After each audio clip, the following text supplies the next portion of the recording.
하나님께서 우리 할렐루야 찬양대 찬양 또 귀하게 받으셨을 줄로 믿습니다. 교회에는 교회력이라는 절기가 있습니다. 교회에서 사용하는 달력입니다. 이 교회력이라는 달력은 예수님의 생애를 기준으로 해서 달력이 구성이 되어 있습니다. 예수님께서 이 땅에 오신 성탄을 시작으로 해서 예수님께서 공생의 여러 사역들을 이루어 가시고, 그리고 십자가에 못 박혀 죽으시고 부활하신 일, 그리고 승천하신 이후에 성령께서 강림하신 일, 그런 절기들이 1년 동안 교회력에 들어가 있습니다.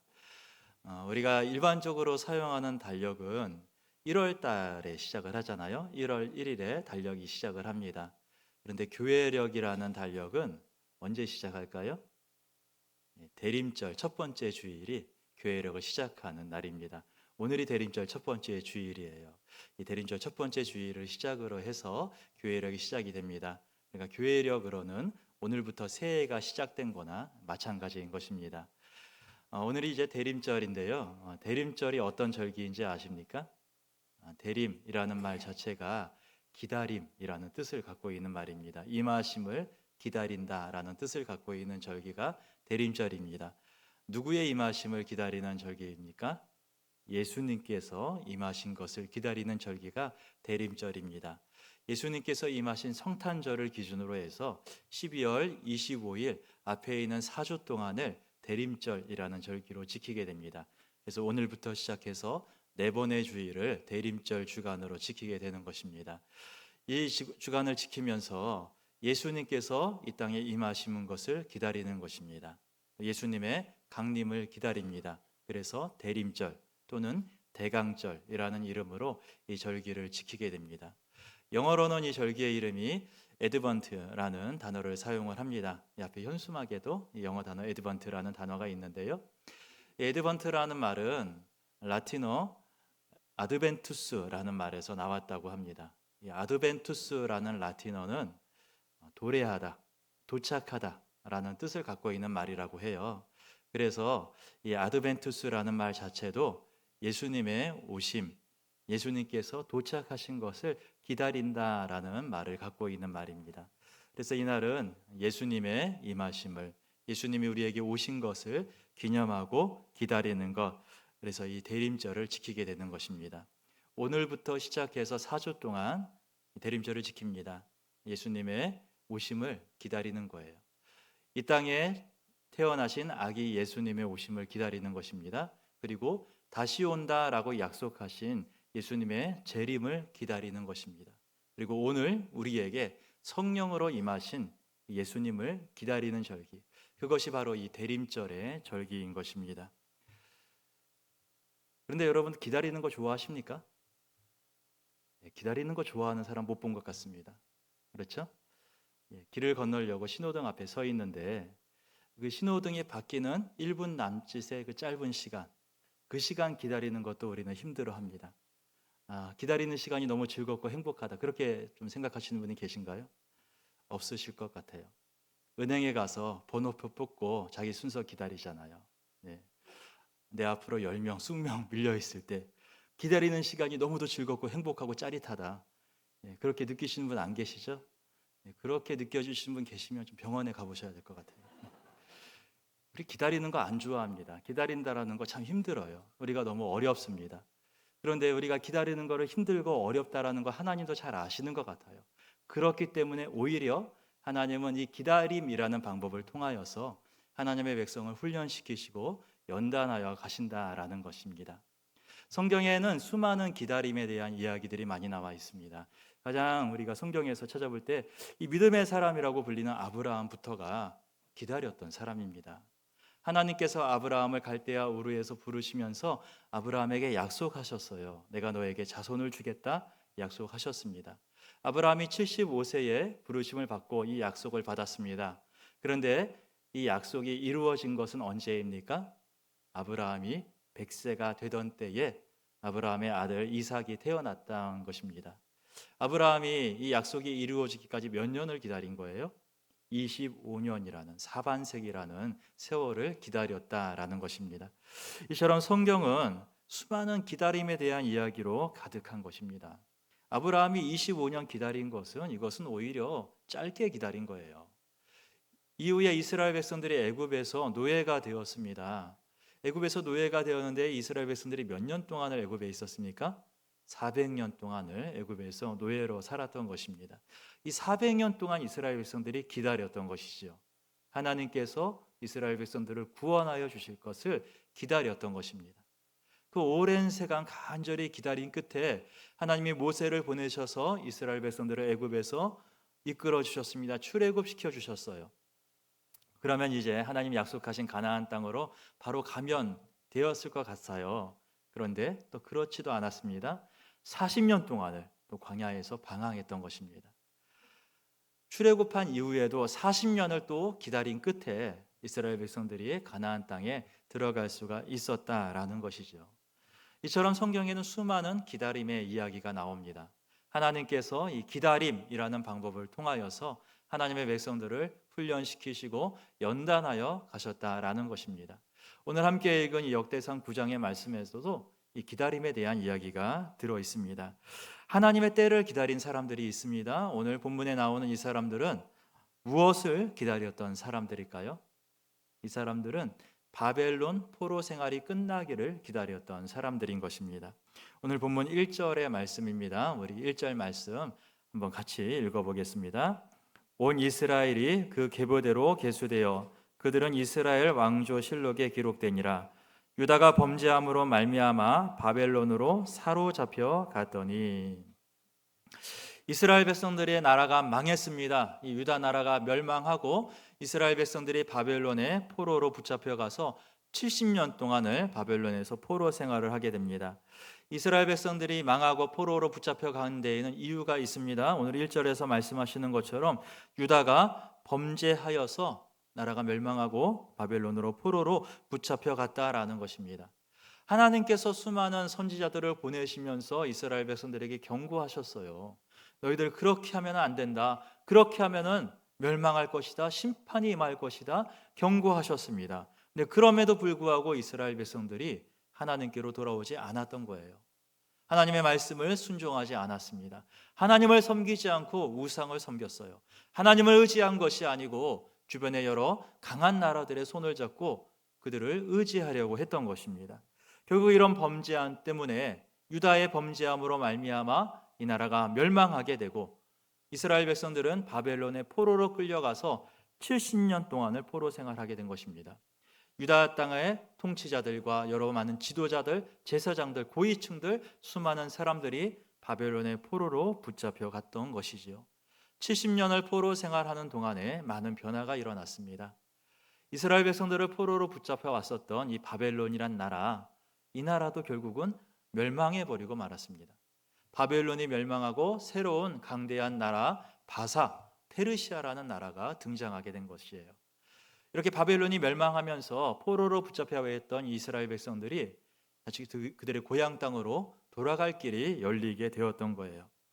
그래서 이렇게 이스라엘 백성들이 바벨론 포로 생활을 끝내고 다시 예루살렘으로 돌아오게 되는데 오늘 본문 말씀은 이 바벨론 포로 생활을 끝난 다음에 예루살렘에 가장 먼저 돌아온 사람들이 누구인지 그것을 우리에게 보여주는 말씀입니다. 이 포로 생활이 끝나자마자 가장 먼저 예루살렘에 돌아왔다라는 것, 이것은 어떤 의미가 있겠습니까? 이 사람들이 가장 간절하게 기다렸던 사람들이다라는 것입니다. 이 포로 생활이 끝나기를 가장 간절하게 기다렸던 사람들이에요. 하루라도 빨리 포로 생활이 끝나고 다시 예루살렘으로 돌아가길 원한다. 그렇게 가장 간절히 기다렸던 사람들이 이 바벨론 나라가 망하고 돌아갈 수 있게 되자 가장 먼저 짐 싸들고 이 예루살렘으로 돌아왔다라는 것입니다. 이 사람들이 어떤 사람들이었을까요? 오늘 2절 말씀입니다. 함께 읽어봅니다. 그들의 땅 안에 있는 성읍에 처음으로 거주한 이스라엘 사람들은 제사장들과 레위 사람들과 느디딤 사람들이라. 이 사람들이 어떤 사람들이라고 말합니까? 가장 먼저 나오는 사람들은 제사장들이다라고 말씀을 합니다.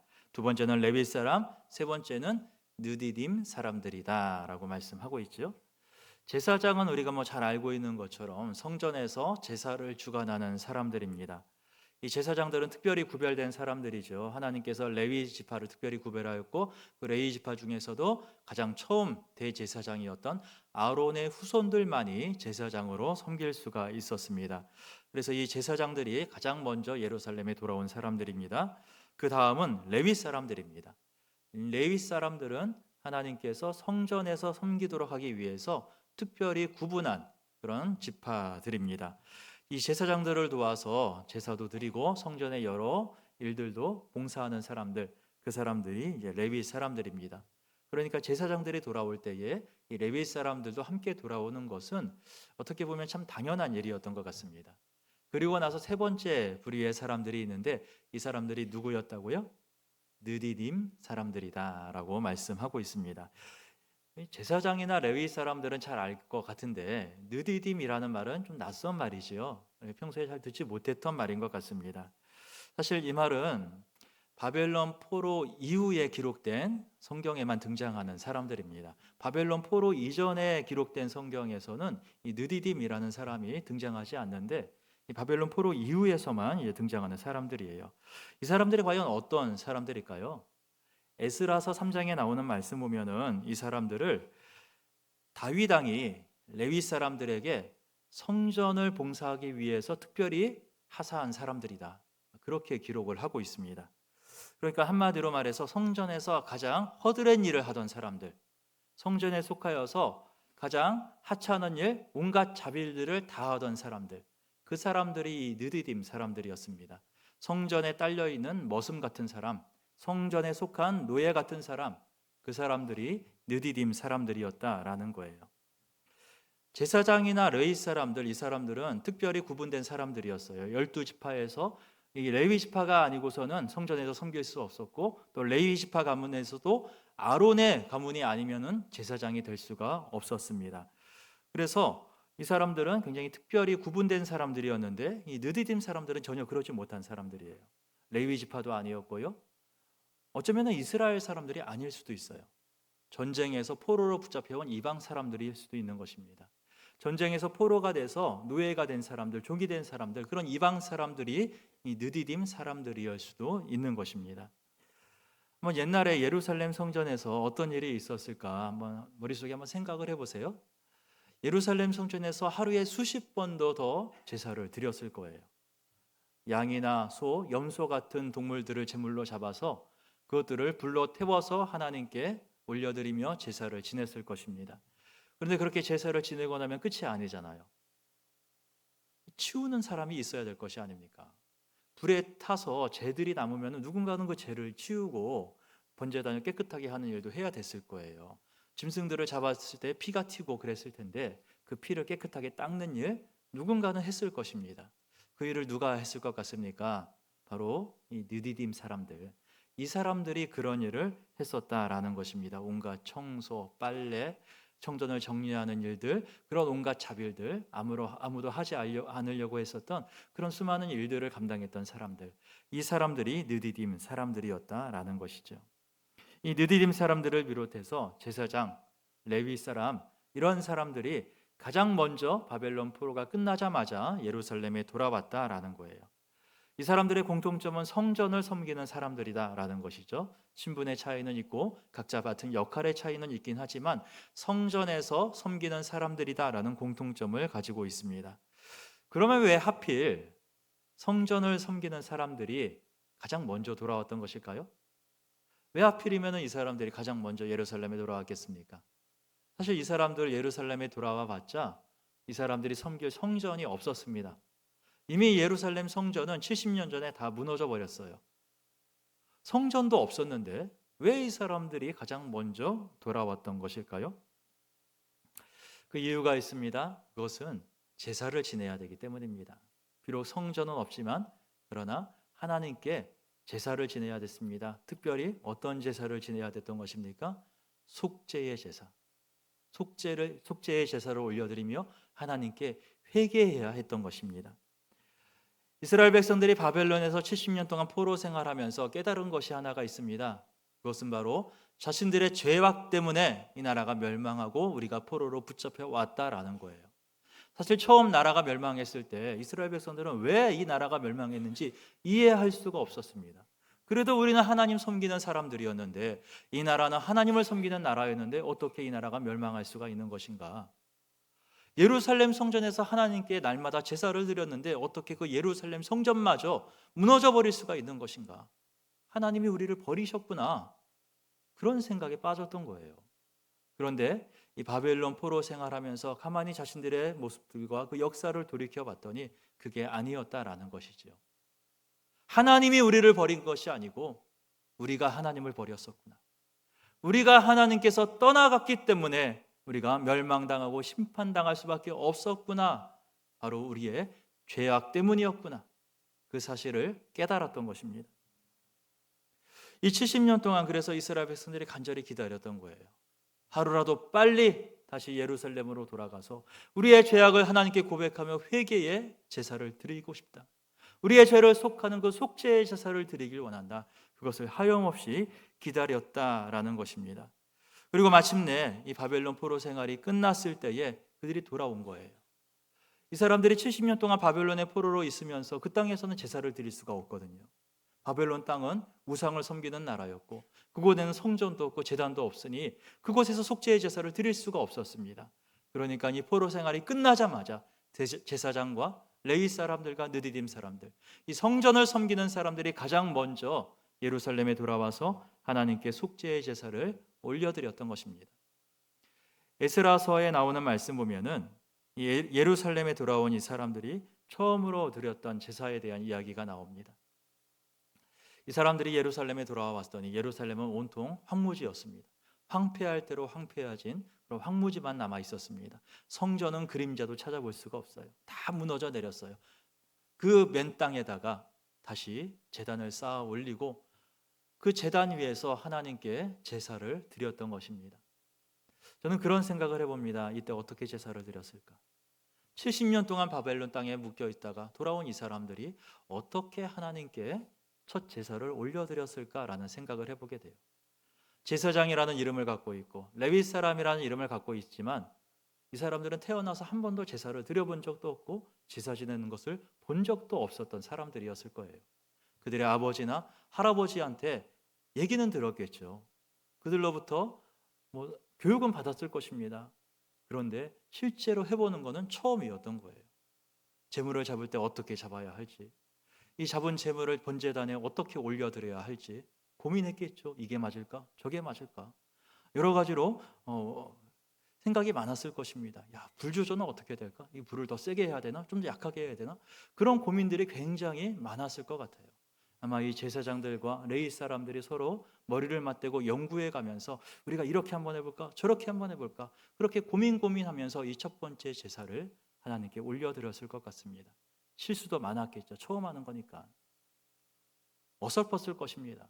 모든 것이 다 처음이니까 낯설었을 것입니다. 실수도 많고 어설프고 낯설었던 이 첫 번째 제사를 포로 귀환한 사람들이 올려드렸던 것입니다. 그런데 하나님이 이 제사를 기쁘게 받으시는 거예요. 하나님께서 그들이 올려드렸던 이 어설프고 실수투성이인 이 제사를 하나님께서 연락하시는 것입니다. 바로 이 예배를 위해서 하나님께 이스라엘 백성들의 죄를 용서받으며 그 속죄를 위한 희생 제사를 드리기 위해서 그 누구보다도 먼저 제사장들과 레위 사람들과 느디딤 사람들이 가장 먼저 포로에서 돌아왔다라는 것입니다. 저는 이 중에서 특히 느디딤 사람들, 이 사람들을 생각할 때는 참 가슴이 먹먹해집니다. 이 사람들은 돌아와봤자 좋을 게 하나도 없었던 사람들이에요. 제사장들이야 돌아와서 존경받으면서 하나님께 제사 지내면서 살 수 있었겠지요. 레위 사람들도 제사장을 도와서 성전에서 섬기면서 자신들의 생활을 영위해 나갈 수가 있었을 것입니다. 그런데 느디딤 사람들은 돌아오면은 뭐가 되는 것입니까? 성전의 머슴이 되는 것입니다. 성전에서 아무도 하지 않는 그런 허드렛 일들, 온갖 자빌들, 그것을 할 수밖에 없었던 사람들입니다. 그런데 이런 사람들이 뭐가 좋다고 이 예루살렘에 다시 돌아온 것입니까? 오히려 이 사람들은 그냥 바벨론 땅에 머물러 있는 것이 자기들에게 더 좋을 수도 있었어요. 70년 동안 어떻게든 그 땅에서 살아왔으니까 그냥 그 바벨론에서 계속 사는 것이 이들에게는 더 유익할 수도 있었을 것이다 라는 것입니다. 하지만 그럼에도 불구하고 성전에 돌아가면, 예루살렘에 돌아가면 다시 막노동해야 되고 시체나 치워야 되고 그런 온갖 허드렛 일을 해야 되는데, 그럼에도 불구하고 이 느디딤 사람들이 누구보다도 먼저 가장 빨리 예루살렘에 돌아와서 성전에서 섬기기 시작했다라는 것입니다. 어떻게 그럴 수가 있었을까요? 다른 말로는 설명할 수가 없을 것 같습니다. 하나님을 섬기길 원했던 거예요. 다른 무엇보다도 하나님께 쓰임 받고 싶었던 것입니다. 하나님께 예배드리고 하나님께 제사를 올려드리기 위해서, 그 일을 위해서라면은 내가 다시 머슴이 되어도 좋다. 내가 다시 온갖 차별과 허드렛 일을 감당해도 좋다. 그런 간절한 마음과 열망을 가지고 이들이 다시 예루살렘에 돌아왔다라는 것입니다. 지난 70년 동안의 간절한 기다림 끝에 제사장과 레위 사람들과 느디딤 사람들이 예루살렘에 돌아왔습니다. 특히 예루살렘에 와봤자 하나 좋을 것 없는 이 느디딤 사람들, 그 사람들까지도 예루살렘에 돌아오는 모습을 오늘 이 시간 잠깐 함께 말씀을 나누었습니다. 사랑하는 성도 여러분, 여러분은 무엇을 기다리고 계십니까? 우리들이 간절하게 마음에 품고 소망하며 기다리고 있는 것이 어떤 것입니까? 여러분은 그러실 수가 있겠습니까? 우리가 간절히 기다리고 소망했던 것, 그 기다림의 끝에 있는 것이 우리들에게 더 많은 희생을 요구하고 더 많은 헌신을 요구하고 더 많은 포기를 요구한다 할지라도 그것을 여전히 기다리시겠습니까? 이 예루살렘에 처음 돌아왔었던 제사장들과 레위 사람들과 느디딤 사람들, 이 사람들은 저는 그래도 기다리겠습니다. 그래도 저는 가장 먼저 가서 하나님을 섬기겠습니다. 그런 고백을 가지고 예루살렘에 돌아왔습니다. 이 사람들이 예루살렘에 돌아왔을 때에 예루살렘은 아무것도 없었어요. 황무지였습니다. 70년 동안 온갖 황폐해진 그런 황무지만이 그들 앞에 있었을 뿐입니다. 정말 아무것도 없는 맨 땅에다가 제단을 쌓고 그곳에서 제사 지내면서 그렇게 하나님을 섬기기 시작했던 거예요. 이 느디딤 사람들, 이 사람들은 그냥 바벨론에 머물러 있는 것이 더 좋았을 텐데도 그럼에도 불구하고 하나님을 섬기기 위해서 이 땅에 다시 돌아왔다라는 것입니다. 하나님 앞에 온전한 회개의 제사를 올려드리길 원한다. 나의 섬김을 통하여서 하나님이 영광 받으시길 원한다. 오직 하나님만을 섬기길 원한다. 그 간절한 기대와 열망을 가지고 이들이 예루살렘에 돌아왔다라는 것입니다. 오늘 우리는 항존직 선거를 하고 있습니다. 아마 오늘 저녁이 되면은 그 결과를 우리가 다 알 수가 있을 것입니다. 어느 분이 교회 일꾼으로 세워졌는지 알 수가 있을 거예요. 이때를 기다리신 분들이 계셨죠?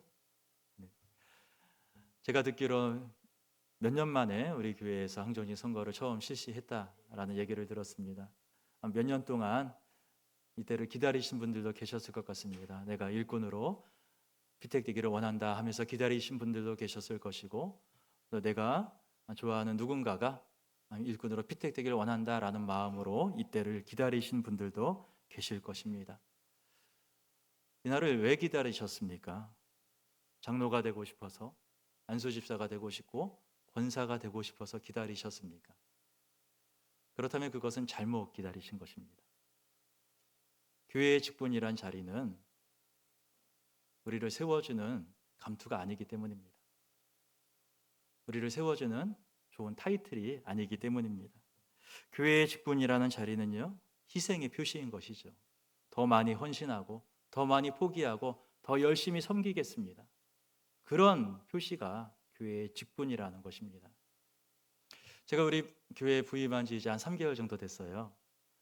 3개월 정도 됐는데 최근에 몇몇 분이 저한테 그런 이야기를 해주시더라고요. 요새 좀 얼굴이 피곤해 보인다는 거예요. 네.